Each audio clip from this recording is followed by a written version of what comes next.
I think that the concept of hell is one of the biggest plot holes in the theistic narrative, and the concept of the devil. It's one of the strangest things in my mind that I can figure this plot hole out, but the devil can't. When Irenaeus says that Matthew wrote Matthew, you're willing to believe that. But when Irenaeus says that it's okay to lie on behalf of the Gospels, you don't care what he said anymore. It's Eusebius that advocated for lying on behalf of the Gospels, not Irenaeus. But that doesn't matter, because you said that you would dismiss the claims that you found inconvenient while accepting the claims that you found convenient. So the objection to your rationality still stands.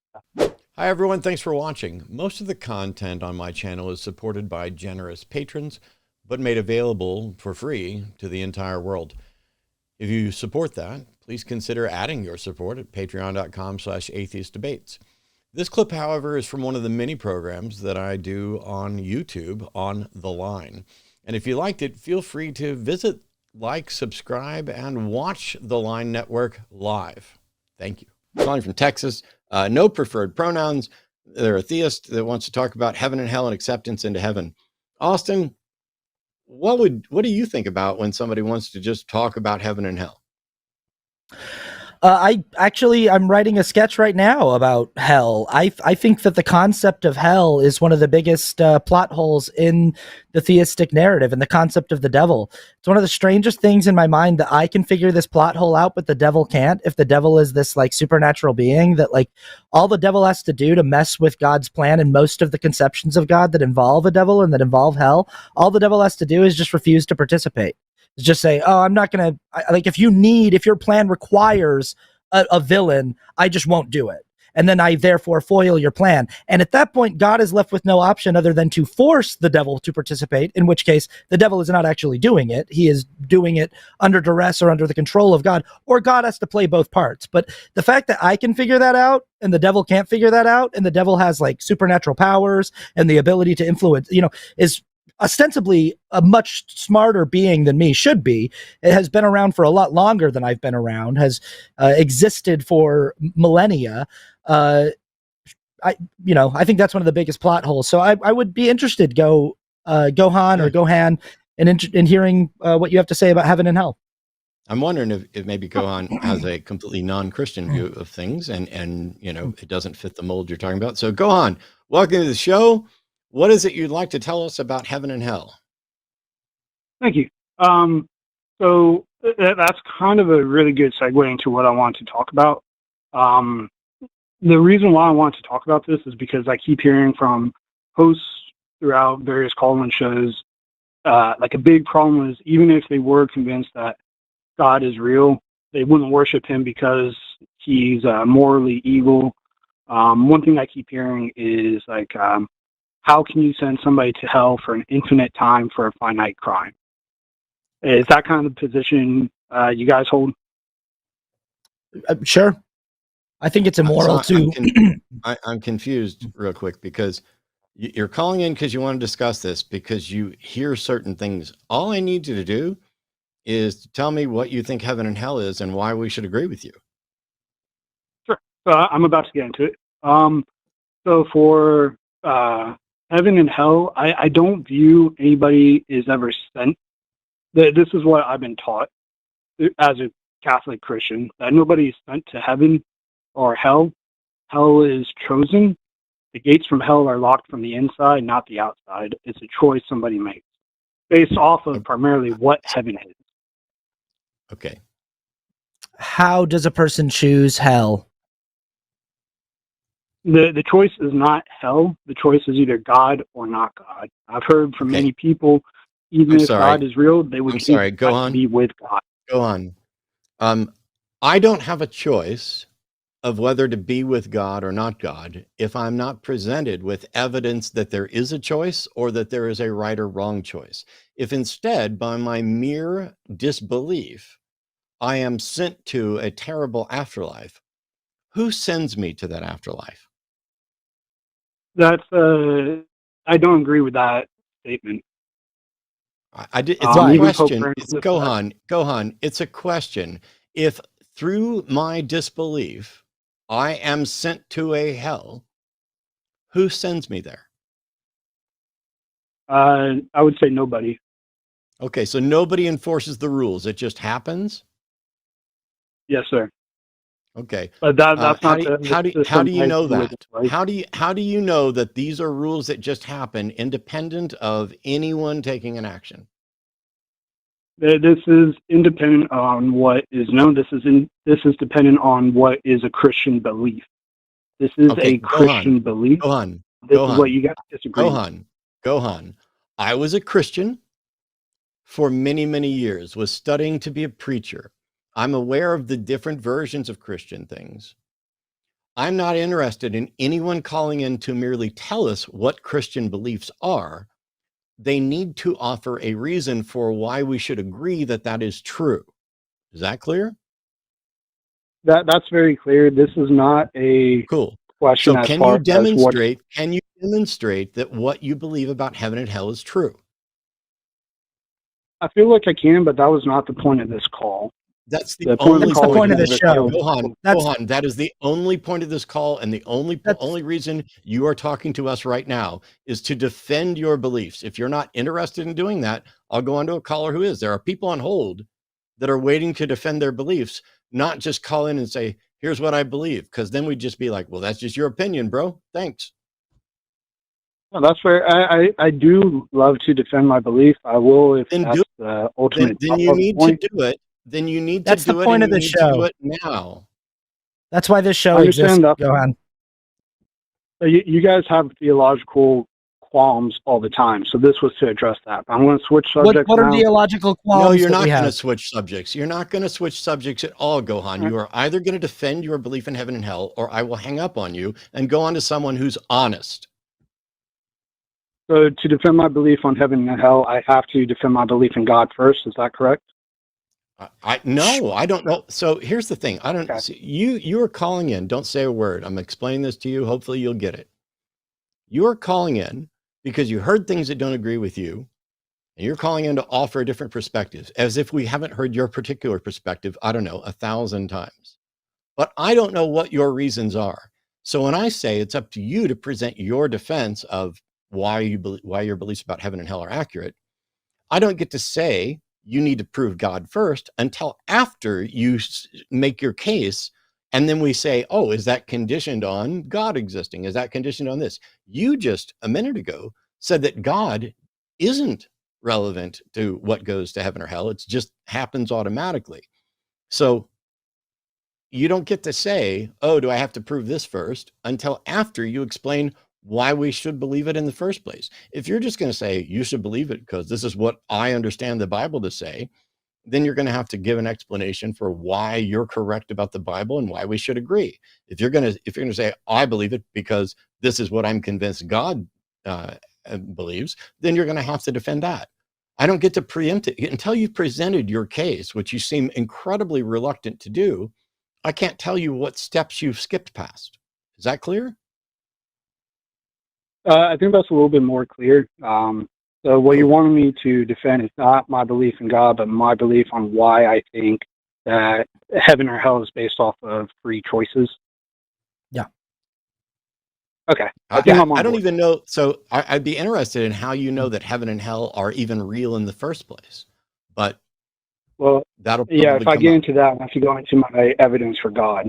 And I don't think you want me to go down that route. I think you want me to be more specific about my evidence for why I believe judgment is more based on free will other than what you've done in the past. Well, no. See, if you don't have evidence to show that judgment is based on free will and that it happens without any intervention from a God, well, go ahead. Why should we believe that judgment is merely based on free will? Okay, so I mean, God is trying, the whole idea of heaven is to be with God or not. The idea is not to get into a place of eternal bliss, is to be in a place with God. I And not didn't just a ask place about with that, God, but Gohan. Gohan, while I'm not claiming expertise on anything, I know a lot about this. I've lectured on this subject many, many times, was studying to be a preacher. There's a number of different takes. I need you to present the evidence for why your take on heaven and hell is correct. I'm sorry, do you want me to go through evidence through the Bible, or how do you want me to get to this evidence? The Bible isn't evidence. The Bible is the claim. If you're just going to use the Right. Bible as the reason you believe, then you would have to justify the Bible.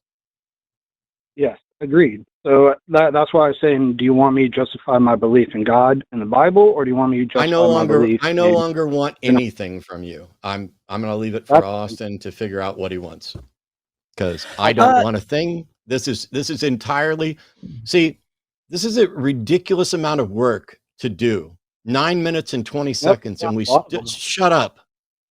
9 minutes and 20 seconds, and we still haven't got you to explain, even in the slightest, why we should agree with your take on heaven and hell. And I'm out of useful questions to ask you because I find you obstinate and non-responsive. So I'm going to see if Austin can do better, because it's probably my fault. Yeah, we'll see. No worries either way. Where do you think you would need to start, Gohan, to explain to us the evidence for your belief in heaven and hell? Where do you think you would need to start? If I'm being 100% honest, where I need to start is evidence for God, and then I can build up for evidence for the Bible. If I could just draw a quick roadmap.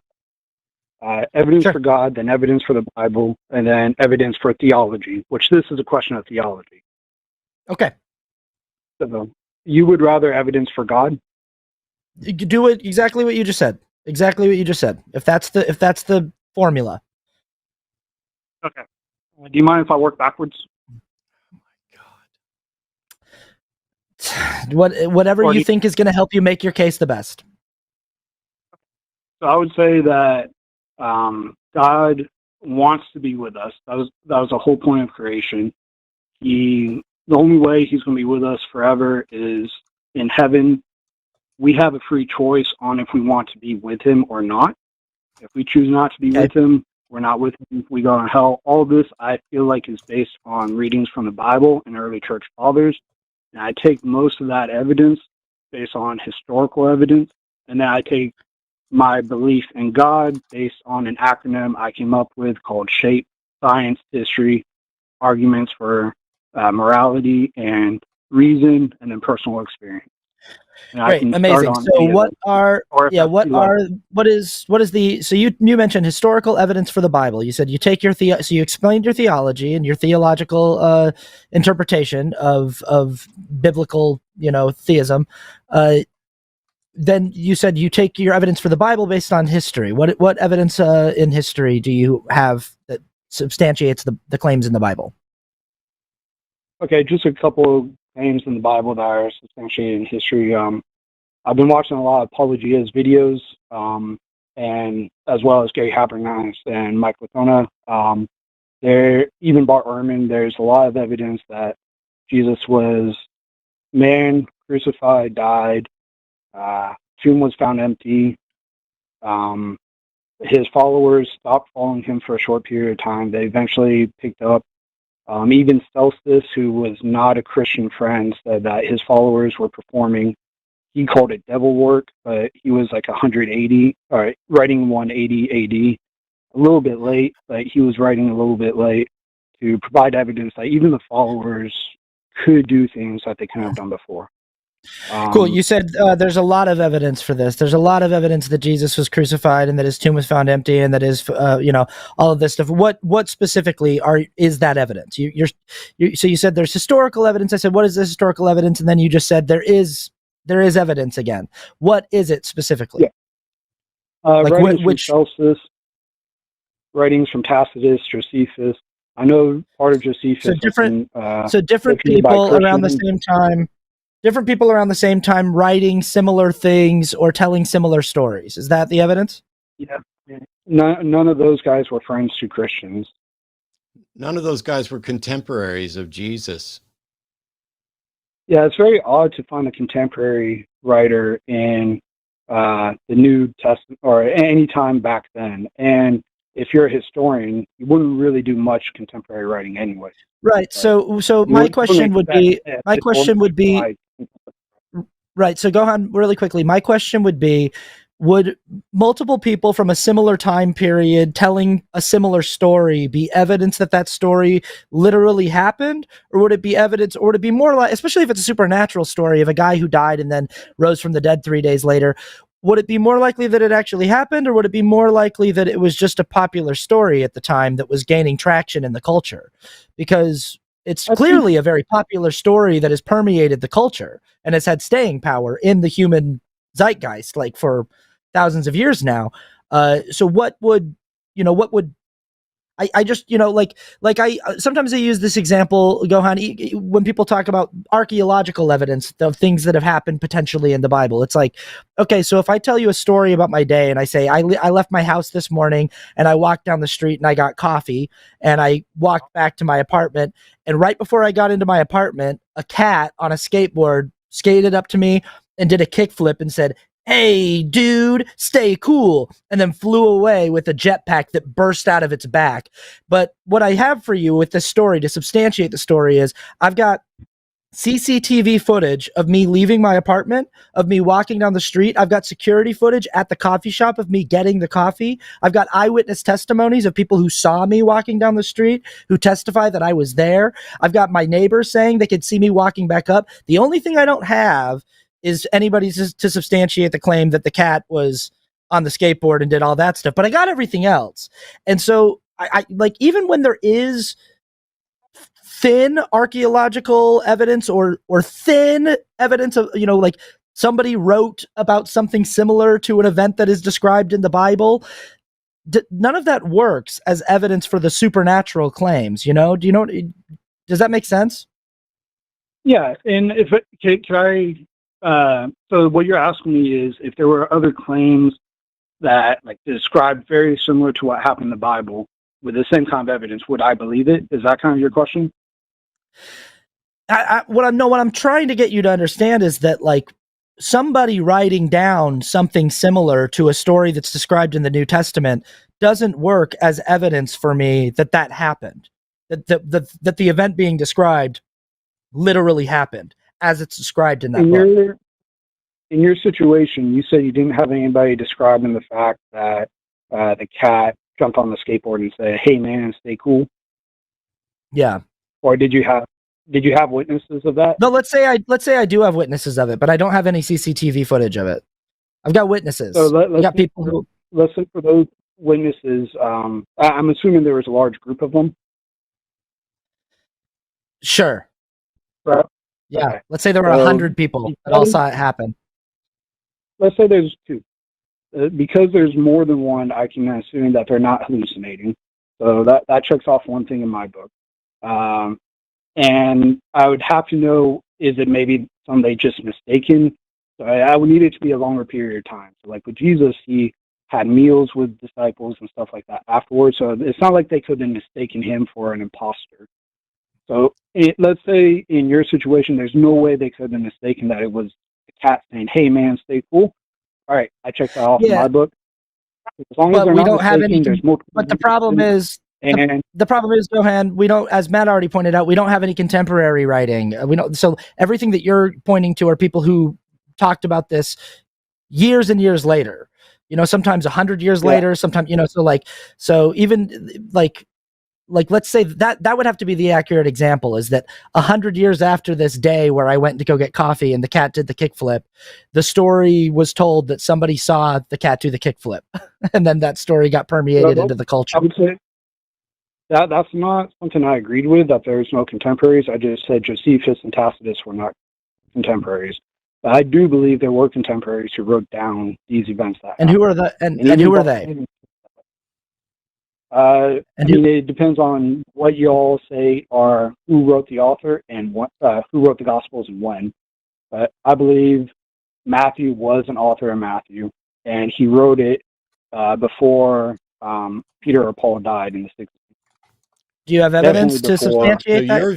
Your view on the authorship of the book of Matthew does not even match that of the majority of Christian scholars. The names attributed to Matthew, Mark, Luke, and John are a matter of church tradition.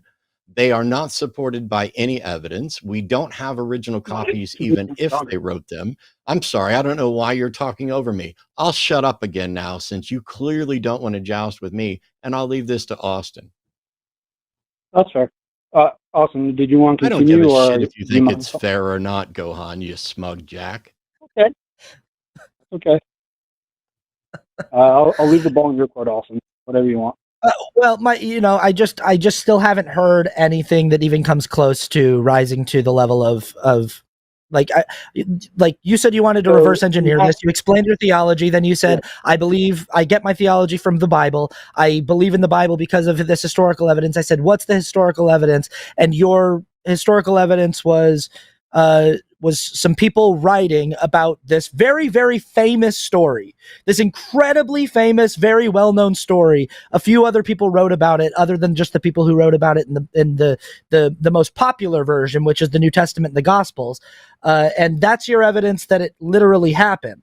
So, I mean, I most of the people I know who are alive today could tell me the plot of the movie Avengers Endgame, and that doesn't mean that really happened. It's a very popular story in the culture that I currently live in the world that I live in, but that doesn't serve as hard evidence of the literal reality of the events depicted in that film. Does that make sense? It does.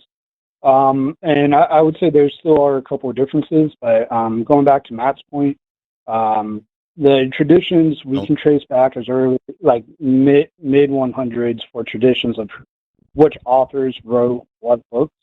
It goes back to Irenaeus, a couple other early church fathers who have it down on paper.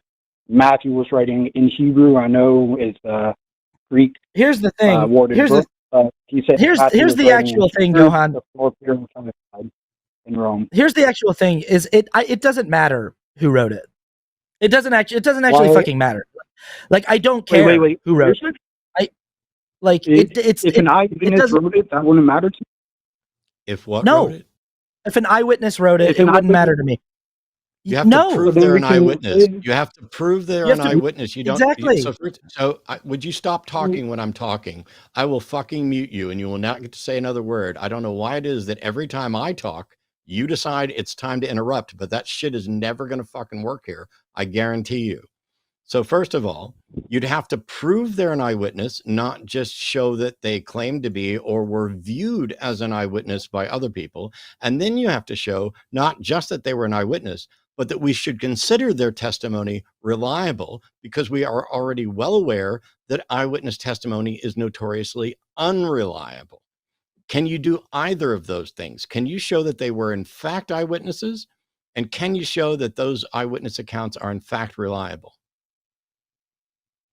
Without the testimony of them or others, no, I can't. But the testimony of them and others are eyewitnesses. Thank you for that admission. You have a useless, untestable proposition. I got you, Matt. So that's it. That's it, Gohan.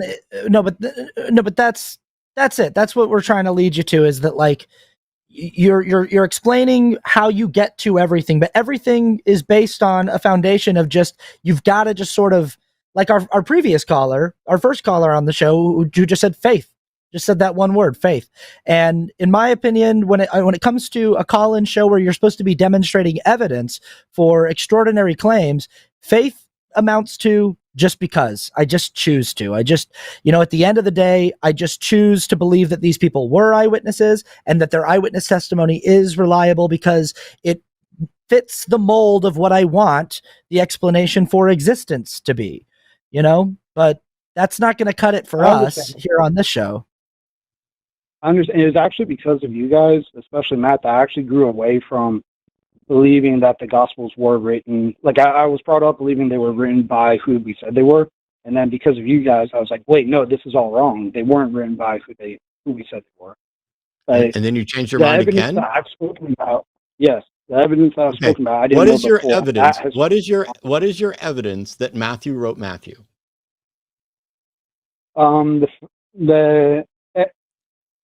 Let me just say the biggest. No. What is your evidence? No, Gohan. What is your evidence that Matthew wrote Matthew? Probably Irenaeus talking about him doing it early 100s before Peter and Paul died in Rome. How would Irenaeus know when he was not a contemporary of Matthew?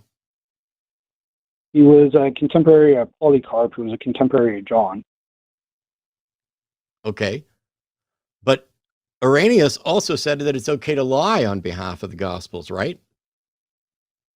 I don't care what he said. I have this. Oh, you don't care what he said when it's inconvenient to your point, but you care what he said. That's not what please stop interrupting me. It will never fucking work for you, Gohan.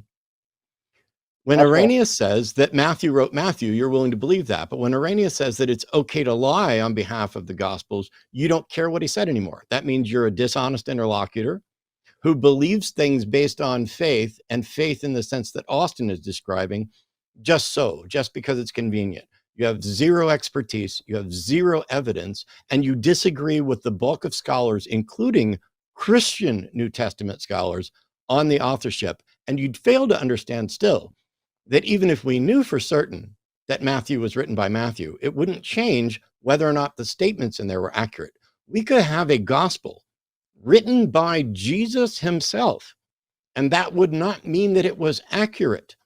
You still have all of your work left in front of you, and what you are doing is using side things, additional claims. You are stacking up anecdotal claims and trying to make a case out of it. That's not how reason works. That's not how evidence works. You have no way to demonstrate that Matthew wrote Matthew. But even if you could demonstrate that Matthew wrote Matthew, we don't have an original of the gospel to know what it said. We can only know that it's relatively accurate or presumably accurate. And the dating for the gospel of Matthew by the bulk of scholars is not during the time of Jesus. And why would Matthew have to borrow and copy things from Mark or some other source? So what you're doing is engaged in, hey, I really want this to be the case because it strengthens my beliefs. Well, that's not how any of this works. That's why I said too, I don't actually care who wrote it. That's because, like, at the end of the day, like, we're in the weeds about something that, because like Matt said, like, if Jesus himself wrote it, it still doesn't substantiate any of the supernatural claims. A good example is, like, I was raised LDS. I was raised Mormon in Salt Lake City, Utah. I grew up there, and I know who wrote the Book of Mormon. Ostensibly, right? It was Joseph Smith and Oliver Cowdery, and they wrote it together. And the way that they wrote it was by dictation. Oliver would look inside this hat with peep stones, and Joseph would look into the hat, with peep stones. He would look at the gold plates that no one else was allowed to see, and he would look at them with peep stones, and he would dictate what the translation of the Reformed Egyptian on the plates was to Oliver, and Oliver would write it down with a quill and ink. And so it was written by dictation through Joseph Smith by Oliver Cowdery, but they say it was written by a guy named Nephi, and that he was just translating it. I think it's a obvious, con and work of fiction, but at the end of the day, it doesn't matter. Like that's a thing where it's like, I know how that book was written. I know how it came to be in the possession of every household that it's in now. I know how it got into the drawer of every Marriott hotel in the world. I know how it got there. It got there through this process with Joseph Smith and Oliver Cowdery, and it doesn't matter. It doesn't substantiate any of the claims, the extraordinary claims, the supernatural claims that the book is making. The book is saying that, ancient Jews from Mesopotamia built transoceanic vessels by themselves. Like, one family built these giant ships that would have taken an entire industry to build and sailed to America in the Bronze Age. And I don't believe it. There's no archaeological evidence for it. They make claims about the origins of the Native American population, the indigenous population in the Americas. They say that they were from the lineage of people from Jerusalem. That's not anthropologically correct. We just, so to me, at the end of the day, it doesn't matter who wrote the book. You still, like, as Matt said, you have all your work in front of you. You still have to establish evidence for the claims that the book is making. You could prove definitively that it was written by Jesus of Nazareth himself. It does not establish evidence of the supernatural claims made in the pages of that book. Does that make sense? It does. Can I just get a quick response? Sure. So I only brought up gospel authorship because you guys were complaining that there were no contemporaries. But now that you're saying, Well, and what I was asking for is evidence of. You said you had historical evidence, and what you brought up is just things that people had written. And I said, why does that work? And then we got into the conversation about authorship, and all we've done is spiraled into more and more and more reasons why that doesn't qualify as evidence. And that's where we started with, is just like saying somebody wrote something. Yeah. Like now that like I understand why you guys are saying like it doesn't matter if Bob wrote what it said Bob wrote. How do I trust what Bob is writing? Like I understand that too. Exactly. And also I did admittedly cut in early on that. I thought he was saying Irenaeus was saying it's okay to lie.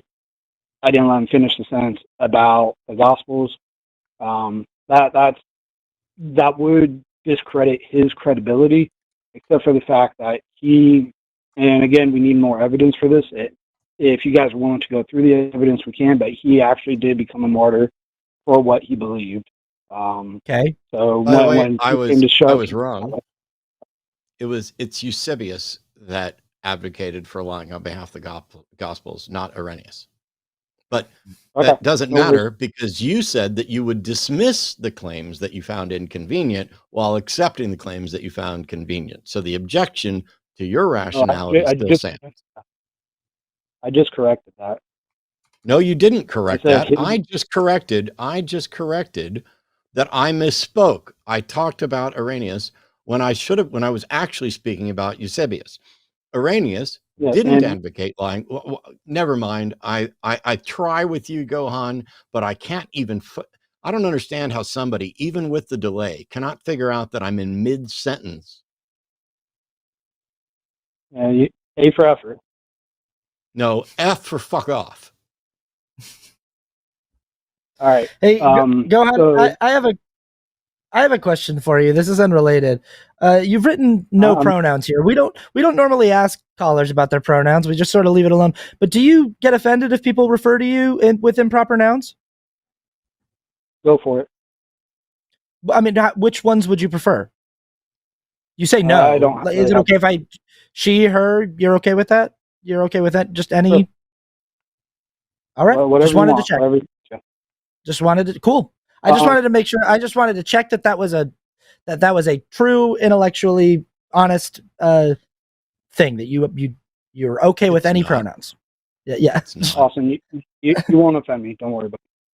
We don't give a shit if we offend you. The reason we ask about people's preferred pronouns is because if someone would be bothered and offended by it, we'd rather not do that. You instead are making a ridiculous point, posturing, because you're opposed to this newfangled, hey, what's your pronoun thing.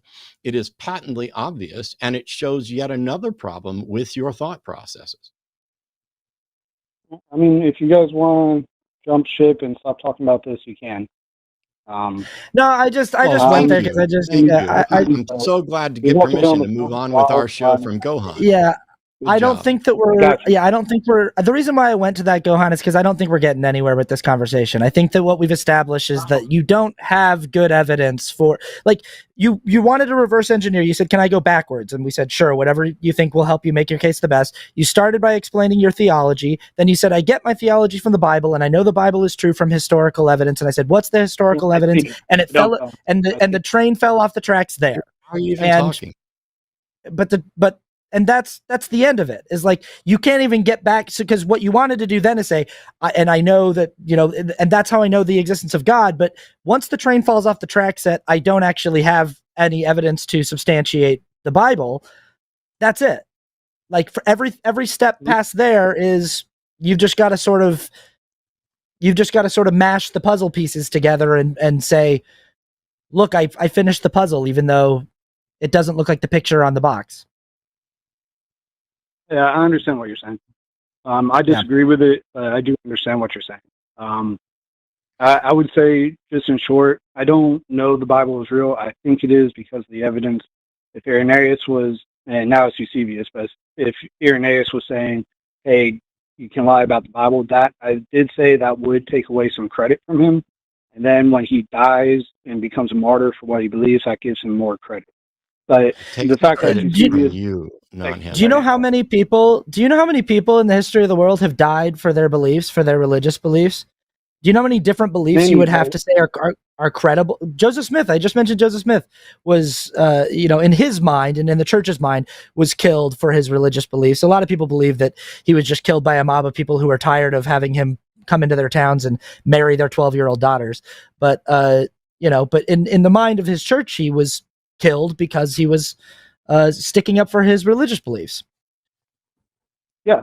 So that's a very good point. I wanted to get into that with your cat skateboarding guy, but I'm not sure if we have time. I'll go into it. But if We don't not, have I any time. This understand. is 30 minutes of my time and my audience's time already completely wasted. Yeah, I don't All think right, we're gonna get there, Gohan. Yeah, hey, I appreciate it. Don't care.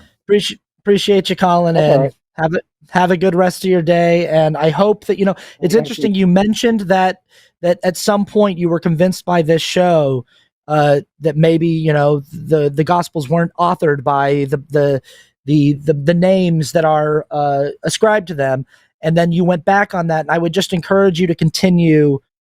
You seem like on some level you're capable of cogent critical thinking, but then on other levels you just sort of pick and choose things that you're going to decide qualify as substantive evidence for extraordinary claims. And I would just say it doesn't sound like from this conversation like you actually have anything that is substantive in the way of evidence for those extraordinary claims, and you're just sort of picking and choosing which ones feel like good enough evidence to you to justify a worldview that you don't really want to let go of. And I would just encourage you to, For those who don't know, Gohan is a frequent caller that never gets anywhere and does not seem to care about reasonable evidence. And so when it's inconvenient, he will dismiss things. And when it's convenient, he will accept them. And then he'll appeal to faith because he doesn't have any way to demonstrate this without the Bible being true, which is something he admitted. Well, if you don't have any way to demonstrate the Bible is true, and by the way, you don't even have to demonstrate the whole Bible is true. You just have to demonstrate the particular claim you're citing in the Bible, because the Bible could have 500 false things and 4 true things. And as long as you're citing the true things and you can show that they're true, then you get to reference that. But they're not true because the Bible says them. They are true because of the evidential support that shows they are, in fact, consistent with the facts of reality. So if you're just going to say, I believe it because of the Bible, you've already admitted that you have a horribly flawed epistemology. You should not believe anything because it's in the Bible, or because it's in the dictionary, or because it's in Matt's Gospel Guide to 100% Reliable Truth. None of those things are reasons to believe the claims. The claims have to be supported by argument and evidence, something that Gohan has none of, and buys into things that are not only, in some cases, not even close to the standard position, but demonstrably false. Now, we didn't get into that this time, but we have in the past. So yeah, I'm not enthused about having a follow-up call with someone who, I mean, like the Gospel of Matthew was written somewhere in the late 1st century, probably 50 to 75 years after Jesus had supposedly died. Who died 50 years ago? So who died in 1975? I'm going to look up somebody who died in John Lennon, 1975. maybe? John Lennon? No, that was 80. Oh, 80. So 1975 had a bunch of deaths. Let's see if we can pick somebody quickly who's relatively famous. I'm not seeing a name I recognize right off the bat. Let's just assume that Merle Alcock is someone that everyone knew about. Merle Alcock was born in February 1884, lived till March 1975, was an American contralto who sang with the Metropolitan Opera in 236 performances from 1919 to 1929. That's somebody who was reasonably famous. We have information on them.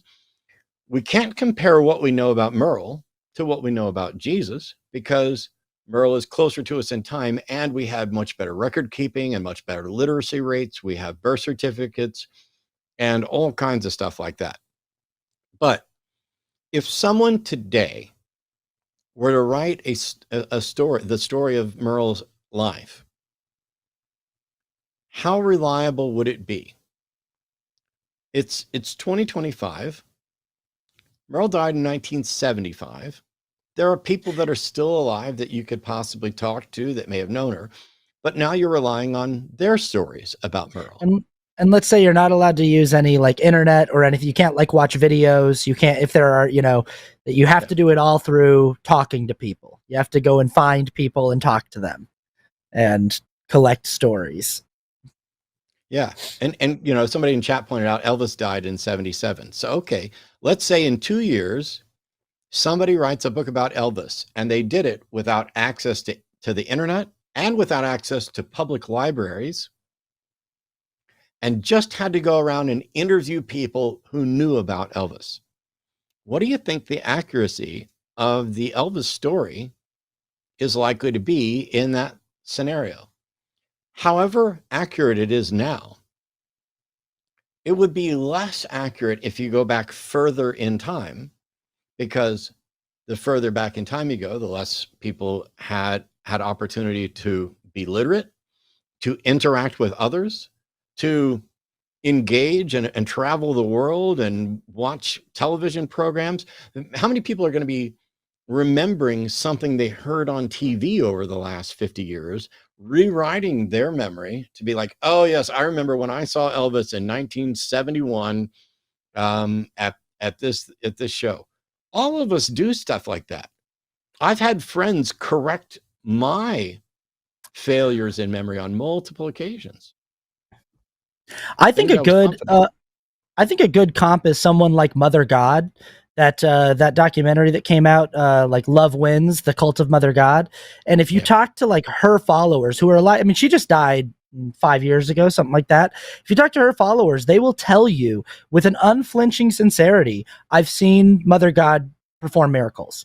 I've witnessed it with my own eyes. And there are multiple eyewitness testimonies that will say, I've watched Mother God commune with angels, and with I've seen it happen. I've seen her transmutation of her becoming people, like there were different people that she would talk to Robin Williams, and she would become Robin Williams and things like that, and she would talk to all these different. And so it's like I mean we watch this happening in real time today, that there are people who are followers of fanatical cults who will say with an unflinching sincerity, I was there in the room. I saw it happen. I watched in the room where it happened. Yeah, and then extrapolate that out 50 years and give it a 50-year span of telephone of these stories being told down the line, and then take away the internet, take away public libraries, take away all of that. And, so it's like, human beings are still very much so caught up in this cycle. But we've got other callers on the line, and I think we should see if anybody else has maybe something more substantive.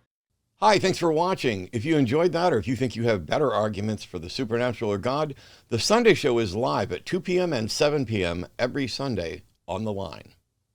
Links below.